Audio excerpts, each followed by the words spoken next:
The 11th of October, Rabbi Moore Parsha Hashavua with Rashi Beraishis.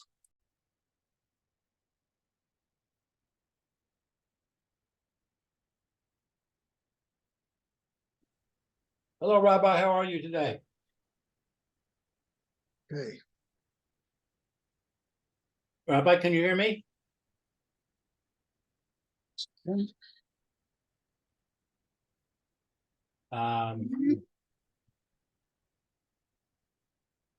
see. Okay, you can hear me? Yes, I can hear you. Good. Okay, so according to my note, we're in the Rashi on first Pasuk. We're up to Bara Elokim. Right. Although Ne'emar, it does not say Bara Hashem.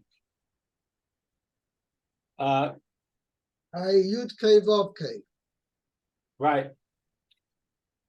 which indicates Midas Sorachamim. Right.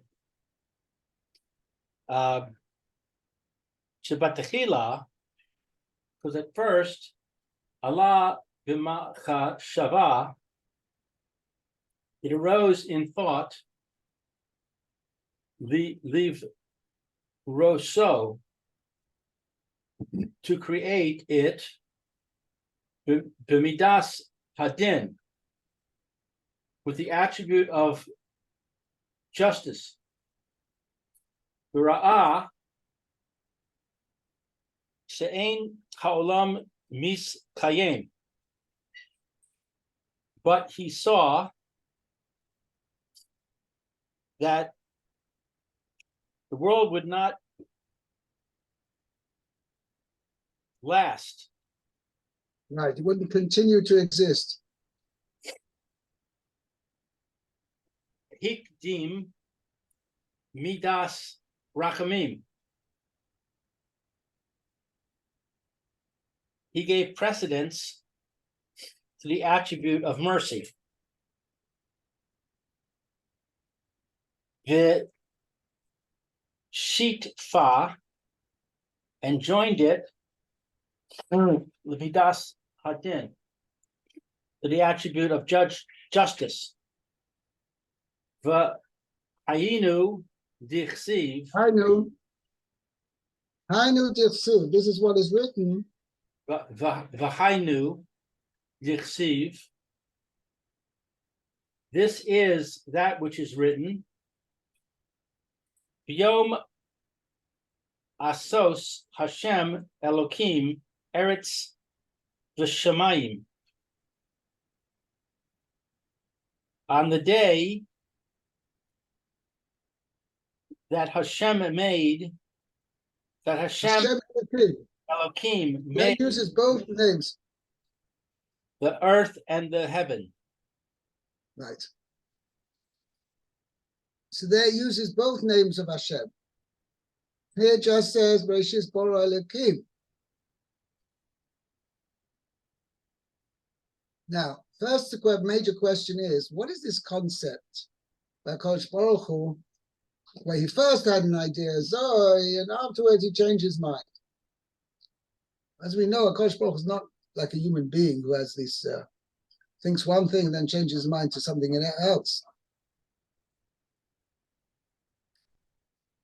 You know, a person to change his mind or whatever is something really, somebody who's bound by human limitations. That Kodesh Baruch Hu should do such a thing, what does that mean? So the Mefarshim explain that Ola b'machshava levoisa b'midas hadin means as follows. The ideal world, Kodesh Baruch Hu really created the world that there should be an idyllic, what should we say, an idyllic state. And that idyllic state was that nobody does any Averas. People realize the severity of doing an Avera, And the Ba'atzem, any Avera which is done is really ruining the world, the entire world. So what does it mean? So therefore, Akash Baruch Hu really would, the idyllic state of the world would be that there would be nobody doing any Averas whatsoever. And this was Akash Baruch Hu's original intention. But when he saw that people, the vast majority of people cannot, shall we say, hold their ground to live in such a state, which in itself is a question. Why didn't Akash Baruch Hu create man that he should be able to, he would be able to, that he would be able to live in such a state of doing absolutely no Averas. So it seems that Akash Baruch Hu realized that the, shall we say, the physical and emotional and spiritual effort that was required for a person to reach that level is very high. In fact, it says only very few of individuals throughout the generations were able to achieve this level of that HaKadosh Baruch Hu should judge them b'midas hadin, with strict judgment. The one most notable was Rabbi Kiva.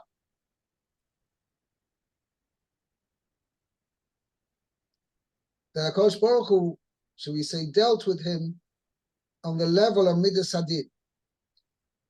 And the idea behind it is as follows. I'll give an example. I mean, it's a very simple example, but a guy who's trying to break the world record for the 100 meters dash. If the only people running against him are 5-year-olds, he'll never make it. He's got to be challenged. He's got to have a very high level of, his goal has to be able to shoot very high. Because even when he does shoot high, even if he's not going to actually reach that top level, but at least he may reach a little bit below that. So therefore, a world that has no high goal to try to reach, was basically every person in this world has to be able to try b'midas hadin, because that's really the idyllic state which every person should be able to have his relationship with God. But since in Kosh Baruch in his wisdom created man with the Yetzer Hara against him, that it's almost impossible that he should be able to reach that level.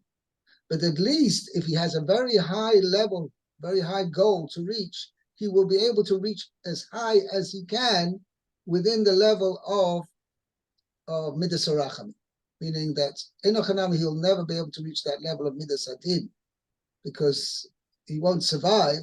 But at least if he has that high goal, he'll reach just a little bit below it, maybe. But if he doesn't have that high goal, then he'll never even make an attempt to reach high. Okay? Okay. So, weiter. Yeah. Pasuk base. Va'aretz haisa sohu vavohu v'choshech al pnei sehom v'ruach Elokim mirachefes al pnei hamayim. And the earth was empty and void, and darkness was on the face of the deep, and the Spirit of God hovered on the face of the water. Right. So tohu vavohu. First of all, I mean, we actually mentioned this yesterday. This pasuk is a preamble to what really existed with creation. Meaning, HaKadosh Baruch Hu created all these things. He created the earth and in its original state of being Tohu Vavohu, and he created darkness, and he created the Tahoim, and he created the Ruach Elokim. There was already Ruach Elokim, and the Merachefes Apnei Hamoyim, the waters also existed.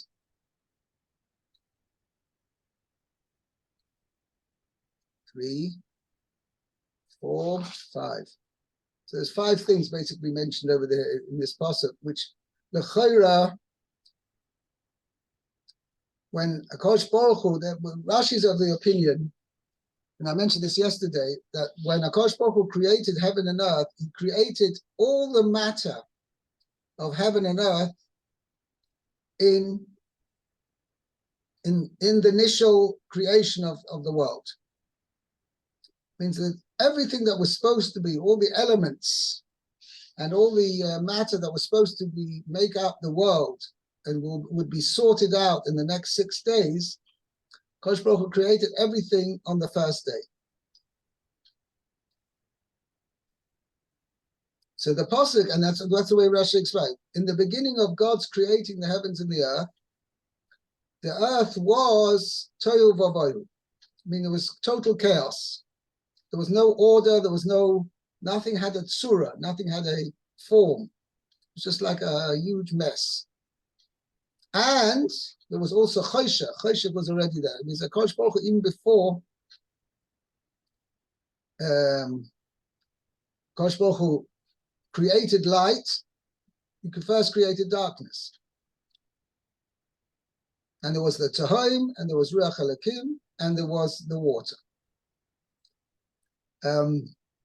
It's interesting that the Mishnah in the beginning of the 5th parak of Ovis, it says that HaKadosh Baruch Hu created the world by Asora Mamoris, with 10 utterances. 10 times he said Vayomer Hashem, as we're going to see in Pasuk Gimel, Vayomer Elokim Yehi Or, Vayi Or. Now, so you see that HaKadosh Baruch Hu's tool for creating the world mentioned 10 times in this. It's actually only 9 times. Mepharshim discussed this point. But 9 times in the first 6 days of creation, sorry, not first 6 days, in the 6 days of creation, the term Vayomer Hashem, Hashem said, let there be X, right? Occurred, that is repeated 9 times. But these items mentioned here, the land and the darkness and the Tahoim and the Ruach Elokim and the Moyim, all these things were not brought into being through an utterance. Somehow they came into being by themselves. Not by themselves, meaning HaKadosh Baruch Hu created them, but they were created without an utterance. Okay, I'll explain a little bit more in the next pasuk. What is the significance of an utterance that Hashem had to say? Okay, let's see the Rashi over here. Okay, so tohu vavohu, tohu, lashon. Tohu is an expression of tema, wonder. The mamon and desolation. Correct. My English says bafflement, wonder and bafflement. I didn't translate it that way, but just 1 second.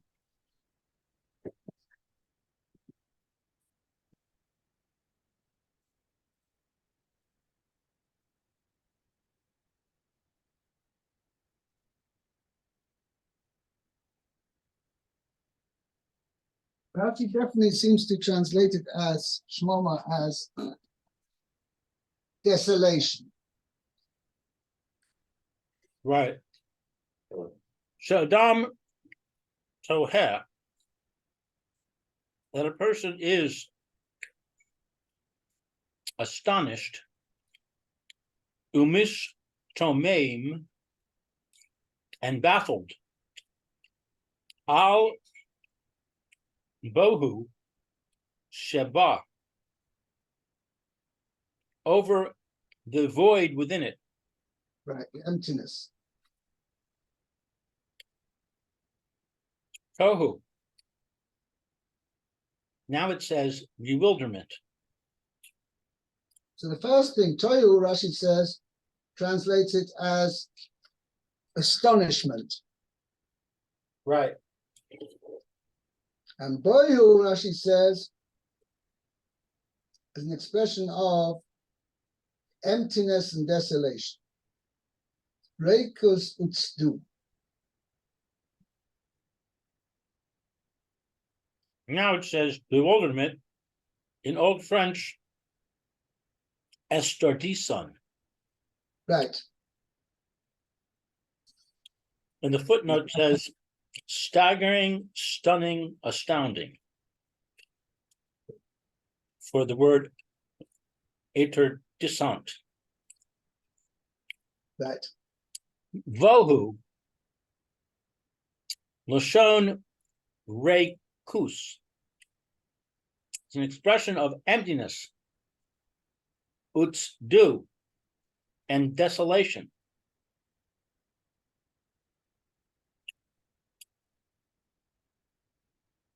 Yeah. Al Pnei Sahom, on the face of the deep. Al Pnei Hamayim, on the face of the waters. Sha'al Haaretz, that were on the land. So basically, the earth, the globe, as we call it, existed, but it was covered entirely in water. There was only water visible.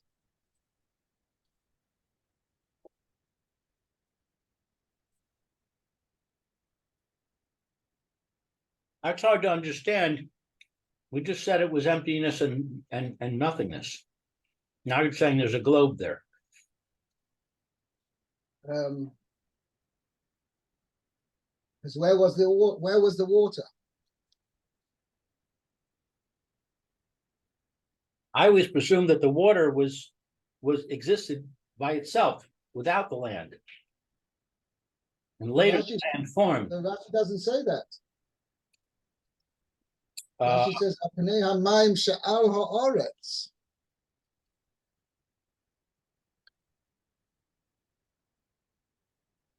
where do you see Sha'al Haaretz? I missed that.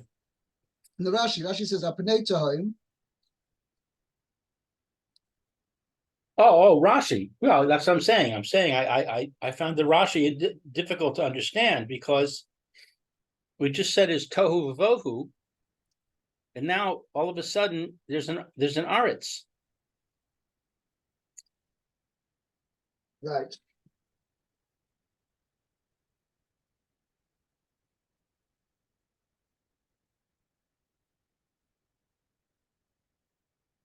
Well, the pasuk itself says, "V'ha'aretz ha'isosoi v'avohu." So it seems there was a land. If It you was totally translate desolate. if you translate aretz as land, but you can translate aretz as the universe.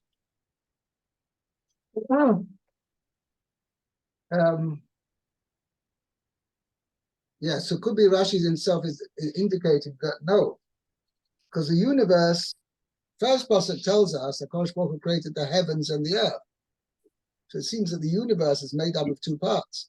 There's the heavens and there's the earth. Depending on whether you see the heavens as a physical thing, most people view Shemayim as being a spiritual thing, not a physical thing. It definitely seems because Kosh Baruch Hu created it.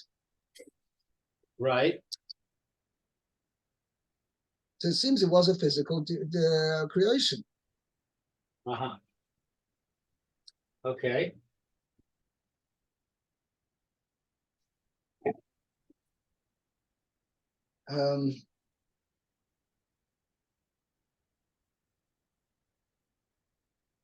All right. V'ruach Elokim mirachefes, hovering. Kisei hakavod, the throne of glory, omeid ba'avir, was standing in the air. So now all of a sudden we have air. Right. Was suspended. And we have the throne of glory appearing out of nowhere. Obviously, the Ruach Elohim and the Kisei HaKavod are synonymous. Oh, really? That's what it sounds like.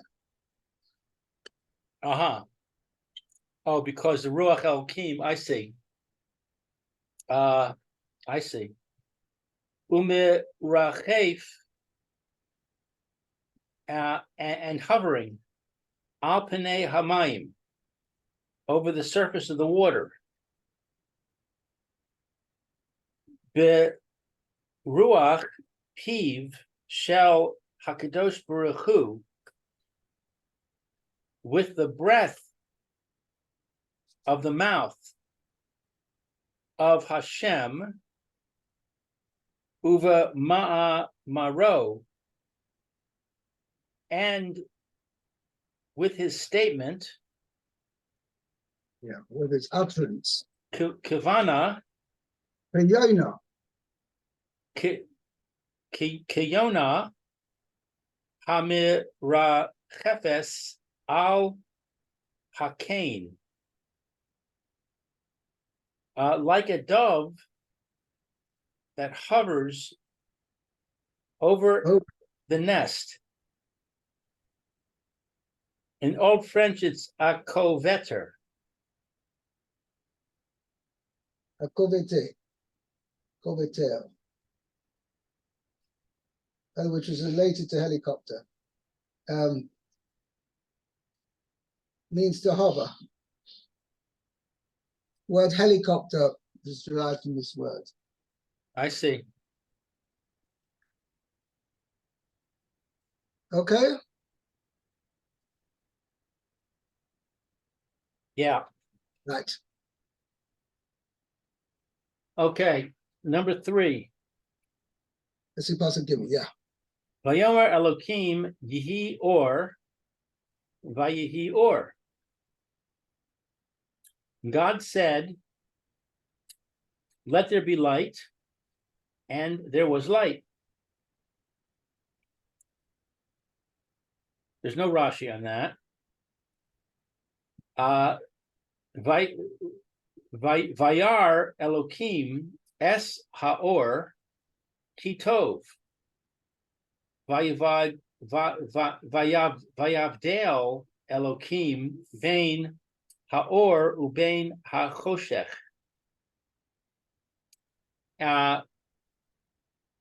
And Hashem saw the light. It was good. That it was good. That it was good.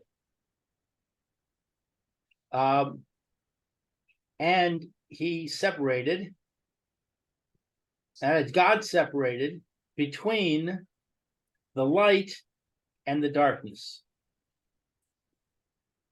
And that's the end of 4. Right. Okay. By the way, I just want to mention over here a very important point, actually, really on the previous pasuk.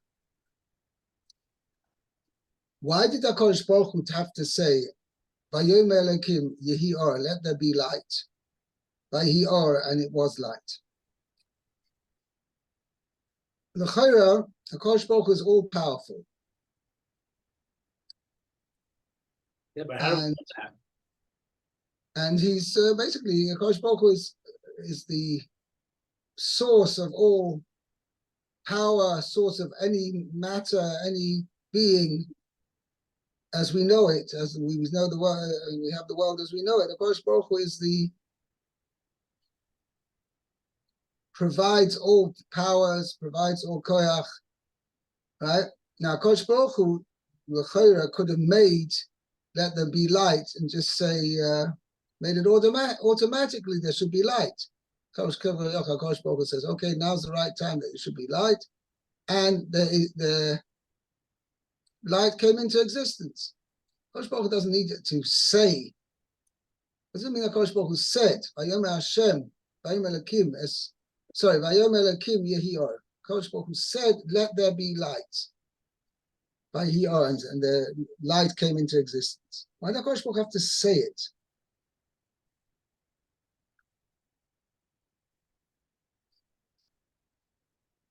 So there's, I mentioned this in previous years, maybe I didn't dwell on it, but this is a tremendous philosophical concept.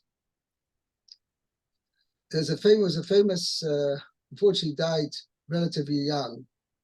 There was a famous, he was originally the Rosh Hashiva in Telz in Lithuania, and he went through the war, and he actually survived the war miraculously. And afterwards, after the war, he set up a yeshiva in France. His name was Ramodcha Pogromansky, who was an absolute genius. Besides being tremendous Talmud Chacham and having an encyclopedic knowledge of the Torah, he also had an encyclopedic knowledge of science, philosophy, everything. Kitzer. He's a tremendous genius. Anyway, Ramodcha Pogromansky wanted to explain this concept of Kosh Baruch Hu. Basically, he dwells on the Mishnah in the first Mishnah in the fifth parak of Avos. Kosh Baruch Hu created the world with 10 utterances. So he wants to say as follows. An utterance, saying something, per force, means that there's somebody listening. Because if nobody's listening, why do you need to say it?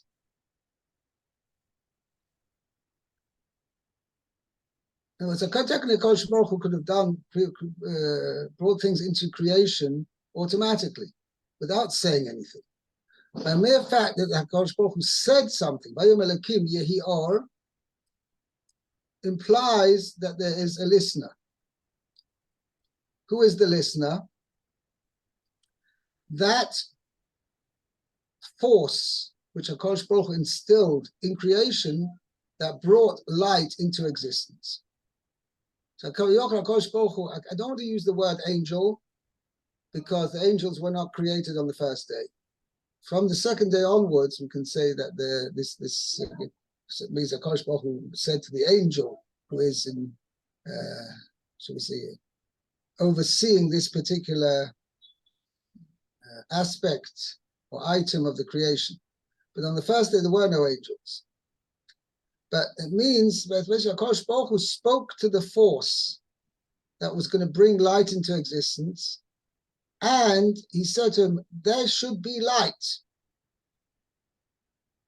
which was a command to light, the force that brought light into existence, command to that force, listen to what, as Kabbalah HaKadosh Baruch Hu was saying to it, I'm telling you, Mr. Force, bring light into existence.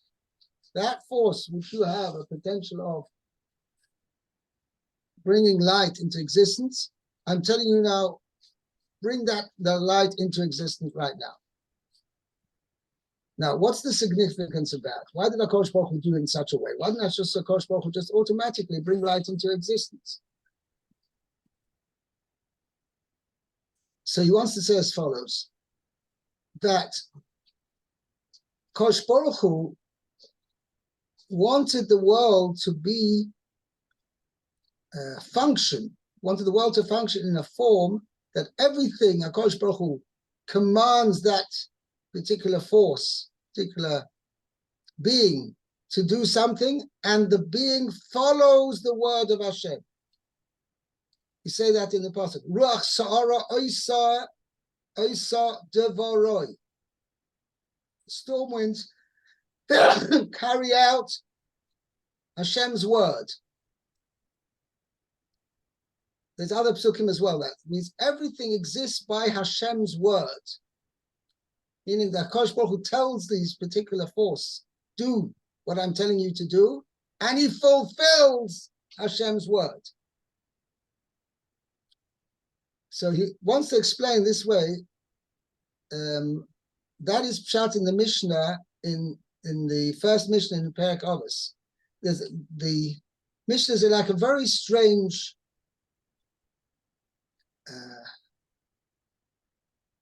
the language of the Mishnah and what the Mishnah is saying, it sounds a little bit strange to us. I'll quote you what the Mishnah says. The world was created with 10 utterances. The world could have been created with 1 utterance. Why did Kosh Baruch Hu divide it into 10? Ela lipora min harashoim, to exact punishment from the wicked. Shem abdim esa'olam shenivra ba'asar ma'amoros, who destroy the world that was created with 10 utterances. Uliten tzachor tov letzadikim, and to give good reward to the tzadikim shemekayim esa'olam, who keep the world, who keep shemekayim esa'olam shenivra ba'asar ma'amoros, who keep the world that was created with 10 utterances. They keep the world going. Now, the Chayra Kipshutai seems very strange. What's it to do with Rishoim and Tzadikim? And if HaKadosh Baruch Hu created the world in 1 utterance, what difference would it make? So the wicked destroy the world that was created with 1 utterance, and the Tzadikim keep up the world that was created with 1 utterance. Why is, because it was created with 10 utterances, makes a difference. So according to this, no matter what we're explaining now, Ramotzka Pogromansk wants to explain as follows. If the world was created with 1 utterance, that means there was 1 general command of HaKadosh Baruch Hu to all that exists in the world, do this, come into existence, and they fulfilled it. When there's 10 utterances, it means HaKadosh Baruch Hu told each and every aspect of creation separately, I'm telling you, do this, and they fulfilled what HaKadosh Baruch Hu told them to do. This indicates that every single person, every single being, every single aspect of creation is obliged to listen to what HaKadosh Baruch Hu tells him to do. And in fact, Chazal say that the Rasha, who doesn't fulfill the word of Hashem, is kind of chided by saying as follows. He says, you know, you take a example, let's say water, rain, okay? Kosh Baruch Hu tells the rain to come down, and the rain comes down. Tell me, does the rain get reward for its deeds? That it rains down? No. It knows this is the will of Hashem, and it fulfills what HaKadosh Baruch Hu tells him to do, irrespective of being promised reward or not. Even though there's no reward. Mere fact, this is the will of Hashem, that is enough to make sure that the rain will, I've given an example, per example, is enough to force the rain to actually fulfill the word of Hashem. Because the word of Hashem, the will of Hashem, that is the essence of the entire world. So, in other words, every single aspect of creation that HaKadosh Baruch Hu told the waters to separate on the 2nd day, told all the land and the seas to separate, there should be dry land and water separate, seas on the 3rd day, and the HaKadosh Baruch Hu told all the plants to sprout, and then on the 4th day, the HaKadosh Baruch Hu told the luminaries to come into existence, the sun and the moon and the stars, etc., etc. Every single one of them realized that this is the shall we say, the essence of creation is to fulfill the will of Hashem, the word of Hashem. Kodesh Baruch Hu tells them to do something, then there's no choice. There's no alternative. We are going to listen to what Hashem told us to do. And therefore, Kodesh Baruch Hu created in such a way to, shall we say, to give us examples, and not just examples, but it's more of a just the right word to say it.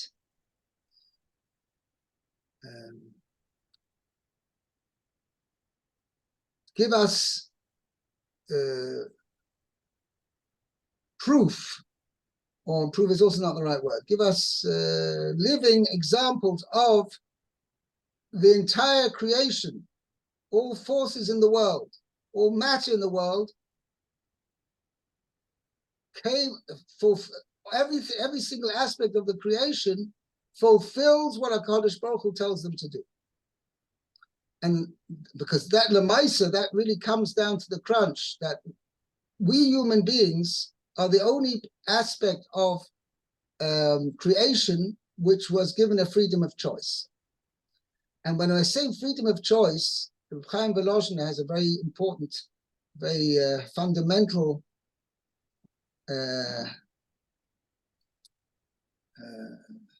thesis, let's call it. When we say that a person has free will, there are different levels of free will. What I mean is as follows. If you, let's say you have an example, you have an electrified fence. It says a big sign up there, 3,000 watt, whatever it is, more than that, 10,000 watt, 10,000 volts, right? 10,000 volts, high voltage electricity, danger, imminent danger of death. Okay, now somebody goes over to you and says to you, go ahead and touch this fence. Do you have a choice of touching the fence or not? Yes. Yes, I definitely have a choice. But is the lemaisa going to be actually weighed up by me to actually consider yes to touch the fence? No. The answer is certainly not, because I have clear knowledge of understanding that if I touch the fence, it's going to be zap. So therefore, even though physically, technically I have freedom of choice, but the freedom of choice is not practically applicable because there's no choice over here. Person knows that if he touches that fence, he's gone. So therefore, there's no real choice in the matter. And that's what we're going to see later. I don't know if we have a chance to speak about it maybe tomorrow. This idea of Adam, a man, after he ate from the tree of life, tree of knowledge, Eitz Hadas, he then had freedom of choice. That means that there was clouded Adam Harishon's sense of clarity, of knowledge, to know that the will of Hashem is the one and only thing that counts in this world. That clarity of knowledge was clouded. And therefore the option of not fulfilling the world of Hashem became a possible reality. Whereas before Adam Rishon sinned, it was not a really possible reality for a person to go against the will of Hashem. Because even though he had technically a freedom of choice, his clarity of knowledge that the will of Hashem is the only one and only thing that must be done in this world was very clear. How then did Adam Rishon transgress the word of Hashem? We'll have to discuss that tomorrow, Be'ezrat Hashem. But that is basically the idea behind it. Thank you, Rabbi. Okay. Bit of food for thought, eh? Yeah, absolutely. Have a good day. Okay. You too. Great.